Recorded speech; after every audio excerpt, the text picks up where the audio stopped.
This episode of the Long Run Podcast is sponsored by Skechers.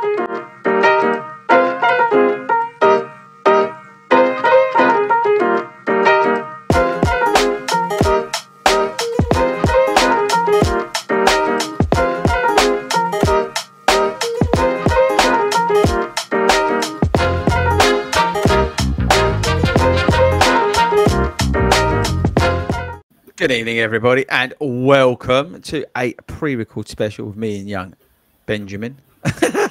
Young? Yeah. Ben, we're recording this because we are currently travelling to... Where are we going? We're going to Yarborough. Yarborough or Yarnborough? Yarborough. Is it Yarborough? Anyway, we're going to Parkrun. So we're having to travel up, and basically... because everybody's going there, nobody's around to redo the live show.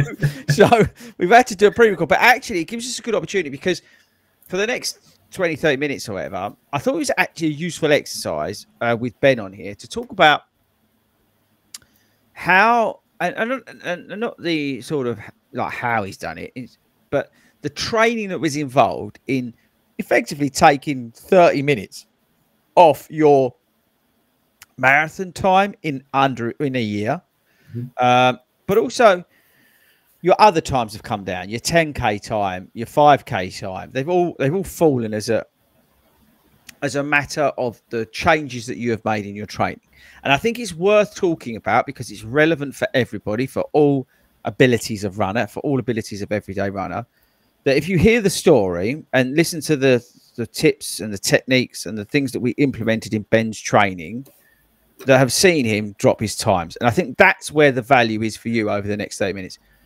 That's what we're talking about, Ben. You know, you just asked me about 2 seconds when I hit live. Oh, yeah. Ben had no idea what we're talking about. So that's how it works. If you didn't know, I'm not sure why you wouldn't know, but I am a qualified athletics and running coach, okay? And I basically coach Ben on his running. That's fair to say, Ben?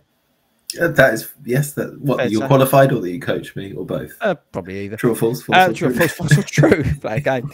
So that's where we're at. So that's why I wanted. It's great to talk to Ben as somebody who says, right, what am I meant to be doing here? Or I'll say to him, I think you should be doing this. So that's where it kind of works. On that respect, but we're going to go into some other stuff as well because we've introduced some other elements to his training, which I think are really critical. But we'll come on to that. So again, let's just give people some references at the front end. Yep. So you were a heavy smoker. Please tell me you were heavy. You were. You was the Marlboro depends man. what you define the Marlboro man. But yeah, I cannot believe that you brought that up within 3 minutes of being on. The list to talk about. Oh, by the way, we've got before we get into smoking. Great segue. Give a shout out to our sponsor, Skechers. Skechers.co.uk. Get over there, smash it. Carry on with your smoking story.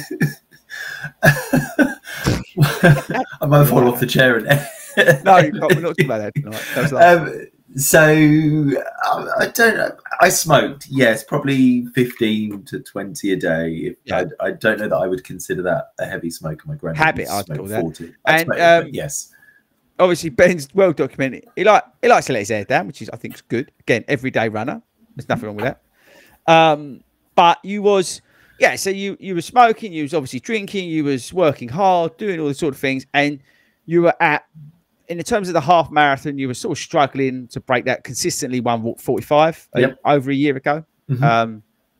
That's kind of where you're at. Your park run time was roughly about what? As a 20, probably 23. I never really went for park run. Yeah, but 22, 23 was half was again what we said. Marathon you hadn't done. No. 10k time was what, 50 something minutes? I guess. Probably around 48 minutes. I'd say something like that. Yeah, but you don't get me wrong. You enjoyed your races, you enjoyed your events and that sort of stuff, right? Mm-hmm. We then started a process, let's call it, in terms of more a mindset than anything else. Was the biggest change, I think, to start the ball rolling in terms of taking your running a little bit more seriously and adapting some of the stuff that you was doing in terms of your efforts and you know, putting a little bit more consistency in your running. That's probably a good way to start it off. Yeah. Yeah. So I think I started coming, I think when we chatted last, I started coming on a Tuesday night. So that was the kind of big thing. And then I got the London Ballot, and that was the kind of next stage in more consistency. And because I think I was on a Tuesday, maybe kind of running by myself on a Thursday. That's because you're smoking. No one wanted to run with you. This is very true. Yeah, not many people knew that, but now it's too late now. By the way, I have given up. A million people will listen to this podcast. It's brilliant, by the way. I mean, I'm doing my dating life no good here. I have given up now, so that's fine. But yeah, so I think it was for me that aha moment, for want of was the ballot, getting the ballot place for London, and that spurred you on. Okay, so because I want to get actually into more of the training side of things. So I just give some context in where you're at. And then you just ran Manchester. So you ran, say, again, it's not marathon time specific, but again, in terms of times and efforts, so we just where he's come from, his journey. You ran your first marathon with me in London. We trained for that. You ran 3:42. Done. Bosh, thank you very much. You then just done Manchester this weekend. Oh, no, not this weekend, but the other, just a couple of weekends ago. And you ran what? 3:11:20. Okay, there you go. And straight up, it wasn't a target race, okay, and he pushed that out. I literally told him the day before, oh, by the way, you can go and send that, and he was doing a lot of cocking about on course, just to pre-warn everybody if you've seen the pictures. He wasn't, don't get me wrong, he put in a shift, but he was cocking about. But anyway, so that's where we're at in terms of time. So in terms of the training for that, and the other times were taken care of because of the training you did. We didn't do a specific 10K program with you. No. We didn't do a specific half program with you or anything like that, or a 5K. You then went through the process as we went through it. We then attacked certain races, which again we'll come on to why we did that. So 16-week plan basically, wasn't it, for us? We did a bit of pre-work. We set up. We started with, and the reason I say we is because I was training with him. Although I think I was slowing him down, but we put a base build session block in. We started in December, didn't we? Yeah, we sort of November, December. I basically did New York, come out of injury, tried to get better, and then we sort of started effectively. That consisted of a base build phase, which was some longer miles. I think we was like the 14, 16, something like that. Yeah. And then we went into a period over the 16 weeks of basically sort of 3 blocks. Okay. But before we get into the blocks, in terms of the strength and conditioning, this is key. Okay. This is where I think the big difference between your London block and this block. We had a conversation. I'll never forget. We was running down the river and we had a discussion about you doing some strength and conditioning work, right? And you then basically went out and got yourself a PT, and tell the viewers what that consists of. So I think after we did London, that was when we were running, and then for Chicago training, I wanted to incorporate something different. We spoke about strength and conditioning, so I'd started at the gym, got a PT, and I was doing 2 sessions a week, half an hour each, and they were both. There wasn't really much upper body. It was leg strength on one of those sessions, and the other session was more on balance work. So it was on the Bosu ball, which is like the half ball, and a lot of balance work and kind of doing squats, like one leg squats and stuff on that. Because, and I've said this before, when we were at the running show this year, I was listening, just kind of overheard someone, and they were like, running is balance. And it's like, oh yeah, it absolutely is. And so that balance work, I think, was really key. So that was kind of in the run up to Chicago. I was just mainly focused on leg work at the gym. After that, up until Christmas, I'd said to my PT, I kind of want to do a mix. I want to do legs and upper body. And actually since then, I've just carried that on. So at the gym, I do 1 leg session, which is half an hour a week. And then the other session that I do, another half an hour, will be upper body. So mainly chest, shoulders and back work as well. And then I think doing a bit of yoga as well. I try to. Yeah. Okay. If somebody can't afford a PT, which, you're very lucky you can, there are plans and workouts to follow. Okay. So I'm just putting that out there. No, I appreciate both of us appreciate 1,000,000% that everyone can't afford a PT or go to a gym, but there is stuff you can do online. Okay, so just put that out there. There's workouts you can do. And look, and it's not even that you need to go to the gym. Like you can do. We were talking about, you know, from Monica perspective. I was chatting to her, and she was asking about plyometrics. So, you know, box jump, stuff like that. So you could do a lot with body weight, and actually just go onto YouTube, onto Insta, and there is stuff there from a strength perspective for runners. You know, calf raises. Is something you can do at home. Yeah. So exactly. there's stuff that you can do without having to go to a gym. Now, I would say that is one of the most important elements in which we changed in Ben's running, even though it's not running, but that's one of the most important parts of it for this block, I would say, in terms of focusing in on that. The second part, and I think this is key, is your volume. So for the block that we just did, we were extremely consistent in terms of mileage. So your rough mileage was about what per week? Probably around 40, 45, I think. Yeah, but you did a fairer chunk in terms of those 3 blocks that I mentioned at the front end. So you did your first sort of building element, where we did a lot of easy miles. And actually, we threw in a few races in there, a few halves and things like that, just to see where we're at, testing us. Then we did like the second block where the mileage went up.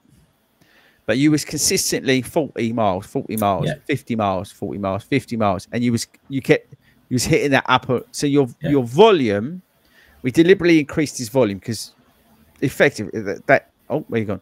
The consistency of running that sort of volume will have a huge positive impact, because a lot of that's easy miles, so that aerobic building state and things like that, it's critical in terms of if you want to take your sort of running to the next stage, your times will take care of themselves if your volume increases. Now, again, I'm not telling everybody to go out and run 100 miles next week. It's all relative, and you've got to do it slowly. We built Ben up to be able to run consistently 40, 50 miles, nearly 60 miles from his previous block. We're using these building blocks to go up, okay, as we go up, and that's what we're always trying to improve on, okay. And that second stage was around that, keeping that volume up. But what we then dropped into that volume was target goal pace. So very simple for us. We run laps because it's just something we've got used to doing, and we find it works for us. We would be running different sort of sessions we chose, didn't we? Sometimes we'd mix it up, but we would drop in goal pace into those runs.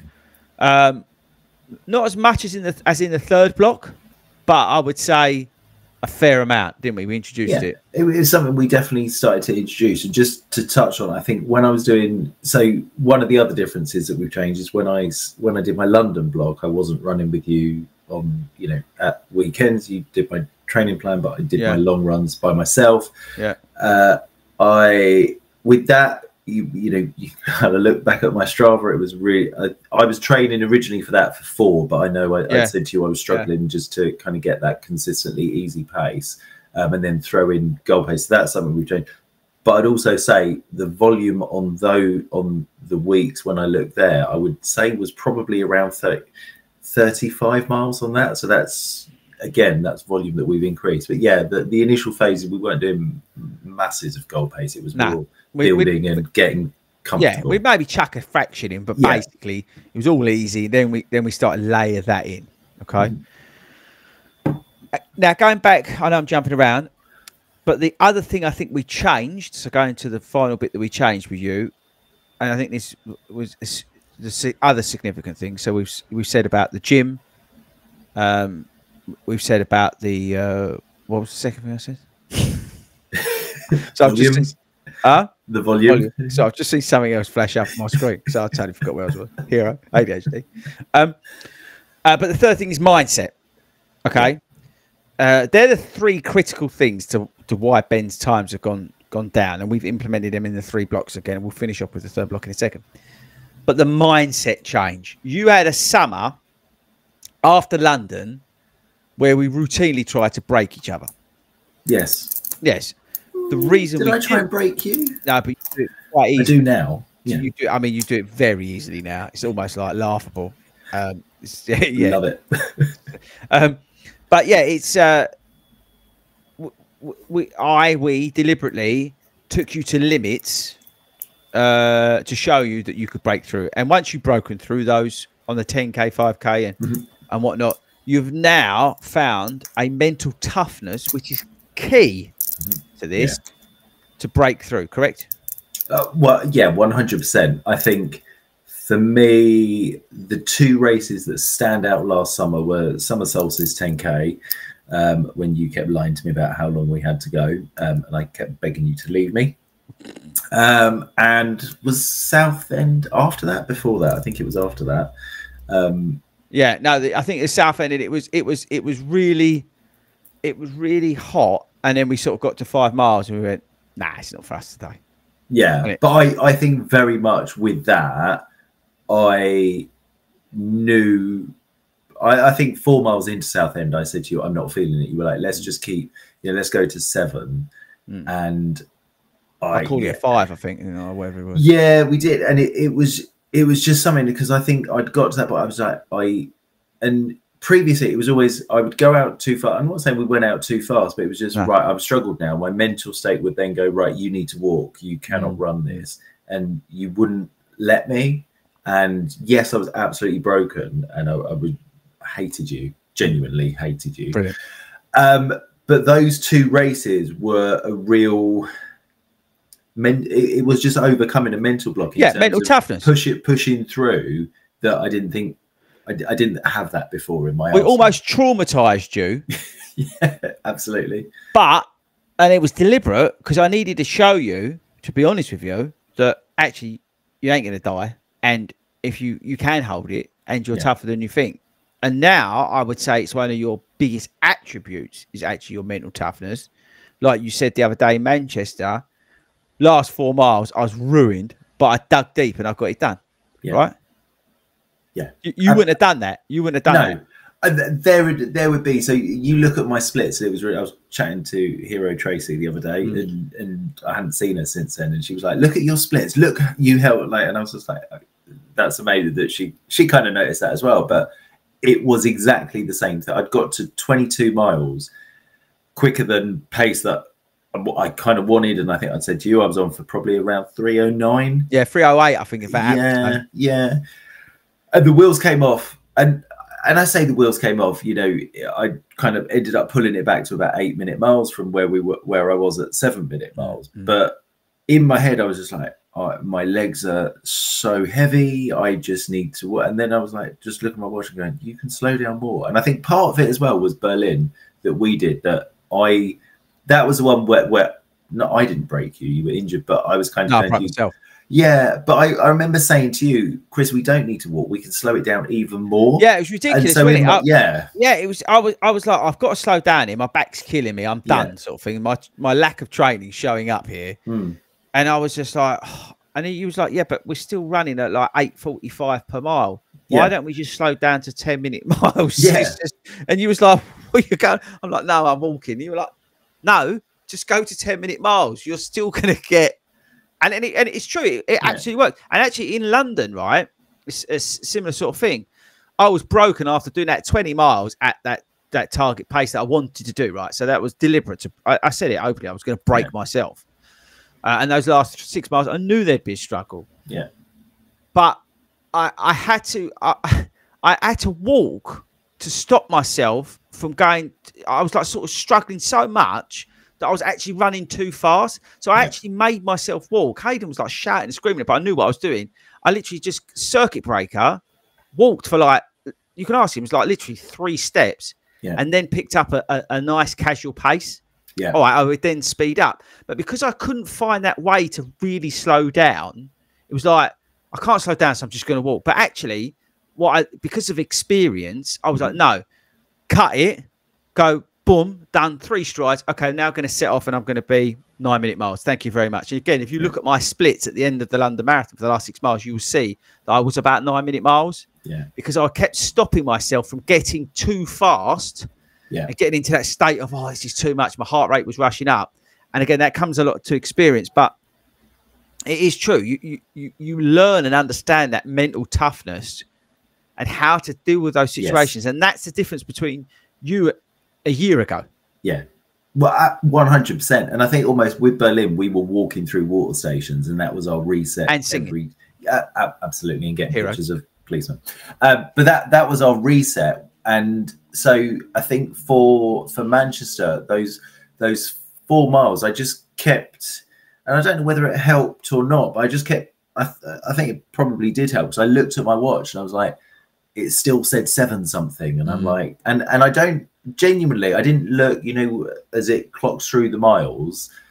I think that was probably the first marathon that I didn't ever really look and go, oh, that was a 6:58 mile. I was more just keeping track of, I knew where I needed to be. Again, this is something I've changed, is having, you know, and I've still got it in my phone that I showed you in the morning. 5K, I need to be at this point. Yeah, an overall plan. Yeah. And that was actually all that I stuck to. I knew roughly what my average was what it needed to be. But I wasn't, you know, like religiously going, right, that's 23 miles. What was that time? And if I did, I don't even remember doing it. And it's interesting because, again, talking to Hayden, who's like on that sort of level as you, he, as we were going through London, he was like, well, that's 10 minutes, or he was doing it in kilometers because he's weird. Yeah. But he was going, right, that's blah, blah, blah, blah, blah, and that's at 150 and we're bang on. And it was like, he knew at which kilometers what we should be at what point, because I wanted to do that 20 miles at target. And he knew he wasn't on the splits. It was a time and place where we should be. Yeah. So again, I think that's something, and that again comes back to mindset. That really does come back to mindset. So I think if you can take something from this, is to look at those 3 elements that we said, and what they were, Ben, because I forgot them. So they were strength and conditioning. Strength and conditioning. Yeah, I forgot that one. Volume and mindset. Mindset. They're the 3 elements that I sort of changed up subliminally for Ben in this block. Okay, it wasn't a hard sell. It's just we switched it up a bit, and I used the summer to effectively mental toughness, and then we did the other bit. And then going back to that 3rd block of training, the 3rd block was a lot of target pace in there, and actually quicker than target pace as well.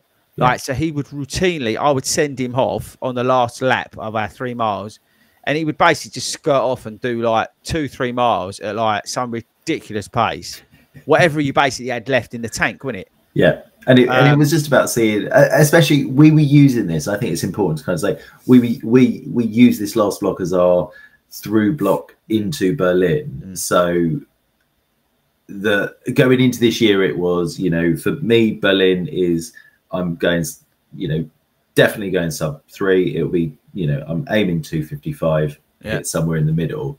But when you told me what that pace was per mile, I think it's what we say, 650, something like that. That scares living daylights out of me, because I'm just like, wow. Yeah. So I've tried to use this block. So I'd go, right, one of these 3 mile laps, and towards the end when I'm probably knackered, most tired, let's throw this in and see if I've got it. And that helps with the mental side as well. But again, from that volume perspective, it is okay. Even with the volume that we're putting in, I can do this. This is good. Yeah, and that's the key. So they're the sort of 3 blocks that we did, and they're the sort of 3 changes within that we made that were critical in terms of Ben dropping the times down. And again, these had a positive impact on his 10K time and his half time and his 5K time. It all sort of took care of itself, because your fitness and strength and mental awareness and toughness were in a totally different place versus a year ago, which is good. Now, looking forward, because I've just seen the time, in terms of, because he doesn't really know what we're doing, so I'm not told him, but in general, for the next block, obviously we're in a phase between blocks at the moment, so we're doing ideally more speed work. We're still getting the marathon out release. He's got a biking thing to do and whatnot. But fundamentally, we're working a lot more. I'm out injured at the moment, but when we can get back on it, we'll be doing a lot more speed stuff. So shorter distances, so 10, 12, 14 milers, but, you know, with 10K pace thrown in instead of like marathon target pace. That's the sort of thing where we're doing more interval sessions. I neglected interval sessions in the last marathon training book deliberately as I was working on my stamina. But basically do a lot more speed focused work, which is easier to do in the summer as well because it's hotter, so the sessions are a little bit shorter. A lot more hill work. Yeah.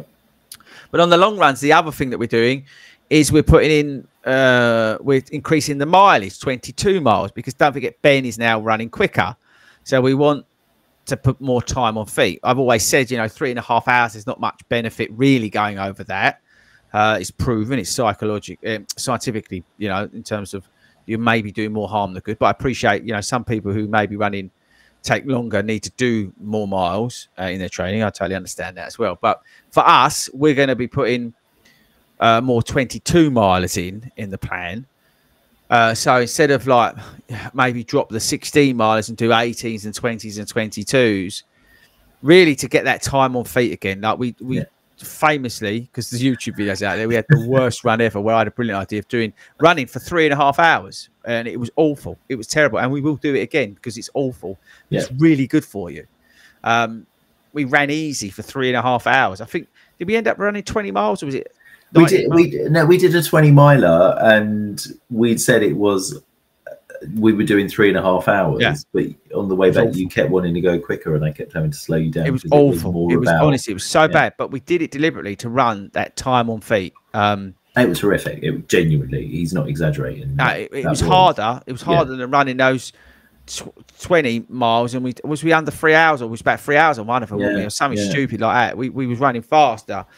It was just horrific. Anyway, but my point is that's what we're going to be changing up. So we will add more of that time on feet into, and again, the efforts will increase. So the paces will drop. So where Ben was saying about going off and skirting off and doing those 6 feet, that'll be a regular occurrence that you'll be having to run that. Look at his face. You'll be having to run those 3 miles at that sort of pace. Yeah. And it is below target pace. So let's say his target pace is 6:50. He will be running those target sections in the run at 6:30. He'll be just under that deliberately. And for me, it's the same principle. I'll just knock a little bit off of what I actually need to increase the performance levels as we go through the training block. So they're the sort of things that we're going to change. You're going to continue with your PT. I know you're still doing it. Yeah, I am, and I think I'm going to start looking at, as much as I do the yoga side, I think I'm going to start this block, if I can, is try and get a couple of like sports massage and stuff like that in there, just to aid the recovery, or maybe some swimming. Monica was suggesting like cold water swimming and stuff like that is quite a good idea, especially in the summer. I think. Yes, that's the other thing, isn't it? We're summer marathon training, so hydration's key right now. Making sure we're getting a lot of electrolytes, not just on the days that we're running, other days that we're doing anything basically. And you don't have to like buy all the electrolyte tablets and things like that. Look for natural sources of electrolytes, coconut water and stuff like that's great. Look for those natural sources of electrolytes, get that into your system. Make sure you've got enough sodium and all that kind of thing. It's balanced out, because you're going to be using a lot more of that through the summer months as you train, especially if you're doing higher efforts as well. Yeah, and that's something else we discussed as well that I want to look at a little bit more, is nutrition-wise, because as we kicked off at the start. So I gave up smoking just after Chicago, I think it was. I did that 5K at Debden and almost coughed up a lung. I was just like, okay, yeah, this is me done on smoking now. So that's 6 months. So that, that's something that obviously I change, but I know coming out winter, I find really hard, like marathon training and eating well. I'm like I'll get a pizza on a, Friday night or Saturday night as a fuel. And actually I want to be a bit more tactical and strategic with my nutrition for this block. Yeah, fair enough. Are you going to cut back on the booze for this block when it really kicks in, or what's your thoughts on that? You make it... What, that you're an alcoholic? You make it sound like I drink loads. I mean, it's just perception. It's just reality. Oh God, if I say yes and then people see me, no, that's what I'm trying to paint you into a corner here. I know, right? So this block starts, thankfully, just after my cousin's getting married in Poland. So I will obviously have one last. Hopefully, I don't fall over. Going down in glory. Yeah, exactly. Will I cut down a bit? Yeah, I will. I won't drink that much. I don't typically drink much anyway. GNR is normally a big weekend for me, so that's going to be, if you see me in GNR, take the alcohol out of my hand. You have permission. Be. Yes. So especially because it's only 4 weeks. I think it's about a week before. Yeah, exactly. I will probably have a couple. Like I've got a couple of concerts at Hyde Park start of July, so I'll be drinking at those. But from mid-July to the end of till Berlin, the night of after Berlin, yeah, I won't be drinking. Interesting. Okay, so there we go. Right, guys, I hope that was interesting. Give you a bit of an insight, more in the training side of things and the things that we've implemented, things that we've changed, and stuff that Ben's gone out and done by himself, and sort of have led to the results that you've seen. And again, it's not all about the times. I think, Ben, you'll quite openly say it's more about how you feel as a runner, as a human being, in terms of fitness and overall how you feel. Right? It's the improvements that you made. Yeah. Yeah, absolutely. And I think we always say it's all relative, right? In terms of, those times have come, and you can be a 5-hour marathon runner, but still incorporate some of this stuff to bring those times down. It's not about bringing it down to a sub-3. No. That's just where I'm at. But for everyone else, again, it's all relative. Yeah, exactly. If you do what some of the things that we've mentioned, or consider doing some of the things that we've mentioned and implementing some of that, or think about some of that, it will make a difference, isn't it? There's no doubt. The proof is here.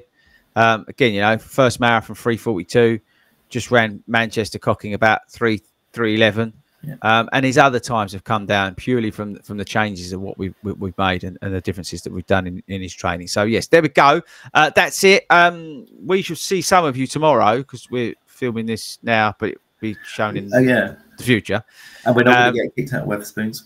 Well, no, because you're not going to Wetherspoons. They've taken matters into their own hands and not let us go to Wetherspoons this time. So yes, we're going to be at Park Run, and then we'll see you soon. So yes, thank you, Ben, for that. I think there's only one thing to say, and you can take us out. Bye, boys.